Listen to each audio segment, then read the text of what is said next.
Tennessee, FBLA. How you guys doing? Well, come on, you can do better than that. How you guys doing? You guys excited? You ready? I'm excited to be here and just share some stories with you today. My name is Kyle Willkom, and the first thing, leadership is about action. You guys taking action, getting out of your comfort zone, doing things. And I wanted to start it off by you doing some things. So I hope you guys feel a little loose. I've done a lot of things in my life. I've started a company, spoken around the country. I've run 4 marathons on 3 different continents, and I play guitar. But I didn't always play guitar. When I first started to learn how to play guitar, all I knew was one chord, and it was the G chord. And a friend of mine, his name was Dave, comes up to me and he says, Hey, Kyle, do you want to learn how to play a song on guitar? I said, nope. No, I have what I like. It's the G chord. I'm going to play it until the day that I die. And he said, Kyle, don't even worry about it, because the song that I can teach you to play on guitar is just 4 tiny variations of that same G chord that you love to play. But it started to get me thinking to myself, if I can play these 2 songs using the same 4 tiny variations of that G chord, maybe I could play any song using those same 4 variations of the G chord. So I tried it. All the small things, the true care, the truth brings. She left me roses, quite the stars. Surprises let me know she cares.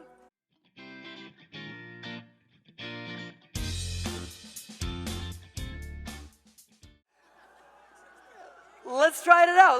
Hold on. What songs should we try to play with just those same variations of that G chord? I'm in love with the shape of you. You push and pull like a magnet. Nothing can stop me. I'm all the way up. And if they ask anybody where I live, just point to the hills and say, all right, you're with me now. I think you're with me. And here's what's going to happen. I'm going to use those same chords, and I'm going to play a song, and then they will have to finish the lyrics. And so I put my hands up, they're playing my song, butterflies fly away. I'm nodding my head like, yeah. All right.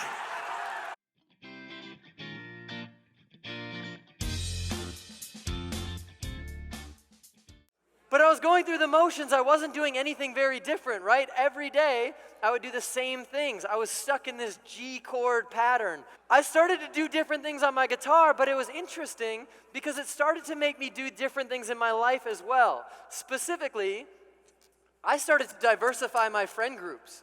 I started to talk to people who I didn't know. I started to stay after class and connect with teachers. I started to read for leisure. But I started to do all these things, and it started to have a big impact in my life. And I'm here today to challenge you to go out of your comfort zone in these little ways, to start to make a difference, to get in the game. Sometimes you go out there, you get in the game, and things don't work out the way you thought they were going to. You thought they were going to go a certain way, and then they don't go that way.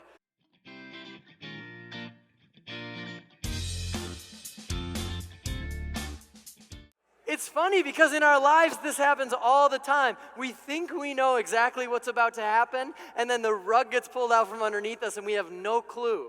Have any of you ever been in a scenario where you thought it was going to go a certain way, and it went a very different way? Have you experienced that? I'm going to tell you an experience I had where that was very much the case.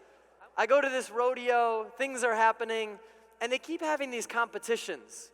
These little competitions that seem so easy to me. I volunteered. I run out. I'm in the middle of this arena, and it was my first rodeo, so I had no clue what was going on.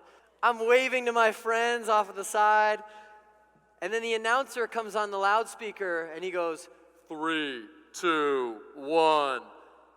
And then the song, Let the Bodies Hit the Floor, came over the loudspeaker. I didn't know that I was participating in something called Circle of Death. About 10 feet in front of me, they open a gate, and on the other side of that gate was a very, very angry bull. And that bull was angry at me.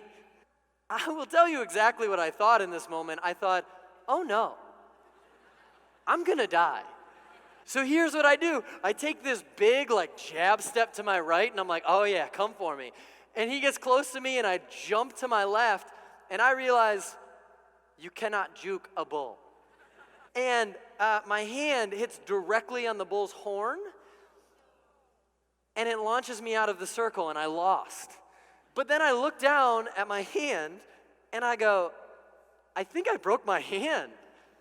Everyone in the crowd right there goes, ooh, except for one guy. One cowboy-looking dude looks at my hand and just goes, can you bend it? And I'm like, a little bit. And he goes, you're fine. But I tell you this because things aren't always going to go your way. You cannot always control the situation that you get put in. You can have good intentions. You can work hard. You can try hard. When things don't go the way we thought they would in our lives, a lot of us tend to shut down or tune out or just turn off. It's game on. You need to turn on. You need to get going. That's the time when you need to be resilient. You need to overcome. You need to get through it. Because it's not going to get easier. If you get in the game, it's going to get harder. But the beauty is, you're going to get better.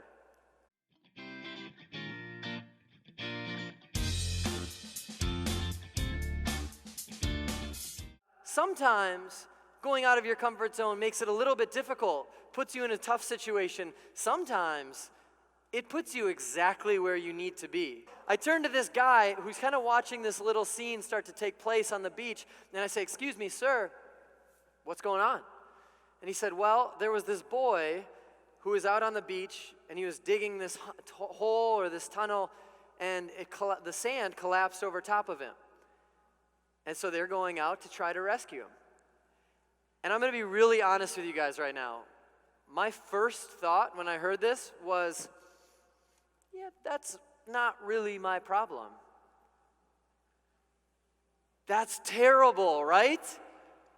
That's awful. It was so terrible. But I've also seen studies that have said 70% of high school students have seen some sort of bullying taking place in their school and haven't said anything about it. So I was lucky enough that my first thought in this scenario was not my last thought. He realizes that I'm running with him, and in slow motion, he tosses me a shovel. Well, that was pretty quick. And in slow motion, I catch it. Yeah, Odell'd it. We dig for 10, we dig for 15, we dig for 20 minutes. Hundreds of people start to gather around the outside. News crews start to show up. 25 minutes passes, and we haven't found this boy. We're 7 feet below the top of the sand. And all of a sudden, someone from the bottom says, back up! So I take a step back, and we look down in, and the first thing I see are the boy's hands. Because apparently, as the sand started to come over top, he put his hands over his head to try to protect himself in the only way he could. My challenge for you today is to embrace an F-chord moment if it presents itself to you. If you have a moment in your life where you look at something and you say, I could make a difference here, do it. Get in the game. Game on. All of a sudden, people started to call me because this made national news, and they said, Kyle, you're a hero. But I don't think that's what a hero is. I think a hero is someone who every day decides to get in the game, decides to serve others and make a positive difference in the lives of those around them every day. So I would challenge you today to start building your legacy of leadership. Become a hero in your own life by making a difference in the lives of those around you, and to do it every day by getting in the game and by learning from all the times where it might not go your way. Because you have the ability to make a huge difference in the lives of those around you, but all you have to do is get in the game and choose to do so. Nothing happens unless something moves. Nothing happens unless something moves. I want you to say that back to me. Nothing happens unless something moves. The key to getting in the game, the key to building your legacy of leadership is not only serving others, is not only getting out of your comfort zone, but it's taking action and moving. Until you do something, nothing happens. This conference is an amazing place to start. So thank you all so much for having me today. I really appreciate it. Please enjoy the rest of your conference.